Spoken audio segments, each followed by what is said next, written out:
An awful stench is said to have engulfed Prince Harry and Meghan Markle's multi-million quid U.S. mansion. The property, which is based in Montecito, California, is located just a short distance from the Andre Clark Bird Refuge, which is a 42-acre saltwater marsh. And the smell from the refuge has spilled into the homes of the royal couple's A-list neighbors, including Oprah Winfrey, Katy Perry, and Orlando Bloom. One local described the stench as awful that has been rotting in the sun. Speaking on the smell, they told, "It makes my stomach churn. I've seen lots of homeowners closing their windows when it wafts over." The smell has been result of the stagnant water from the refuge, and it is likely to continue until improvement works are carried out in the autumn. Cameron Benson, clean water manager for the city of Santa Barbara, said, "Water can become stagnant there. The odor issues are sporadic and sometimes they are worse in some conditions." Previously, it was reported that Harry and Meghan were on the hunt for a new home following a series of complaints about their current £11 million property. In August last year, it was revealed that a giant cannabis factory was based just 10 minutes from their mansion. The legal weed firm vowed to install new odor control systems following a string of complaints from neighbors. A source previously told the pair were not over the moon with the home, which they bought back in June 2020. The unnamed source said in January this year, they are thinking of selling their house there. However, it won't be on the market because of who they are. It's only being shown to people who are confirmed with funds and are serious buyers. They want to stay in the neighborhood or nearby, but they aren't over the moon about the house and the location. Royal watchers mocked the couple for their latest issue, with one, John, joking, but they have told often that they enjoy communing with nature.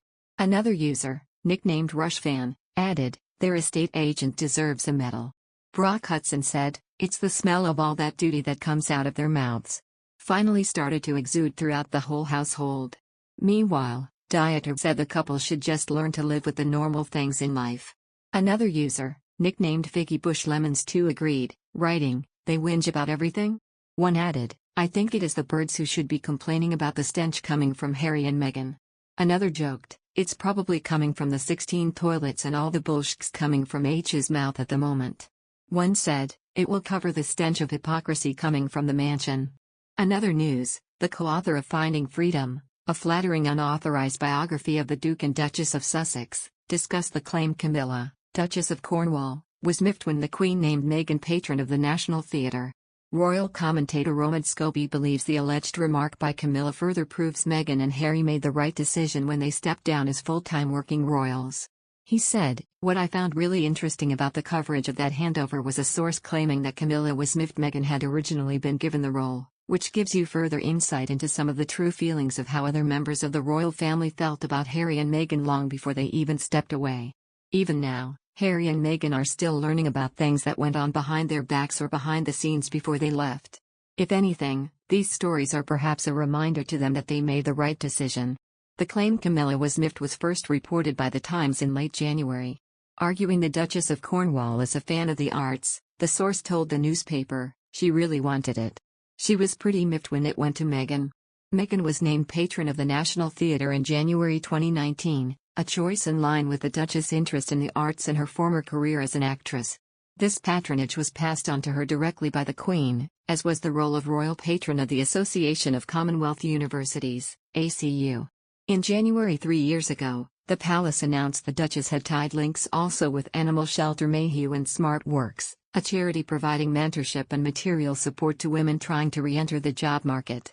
In February last year, almost 12 months after the Duke and Duchess of Sussex officially stepped down as senior royals, Buckingham Palace announced the pair had returned all their military and royal patronages to the sovereign.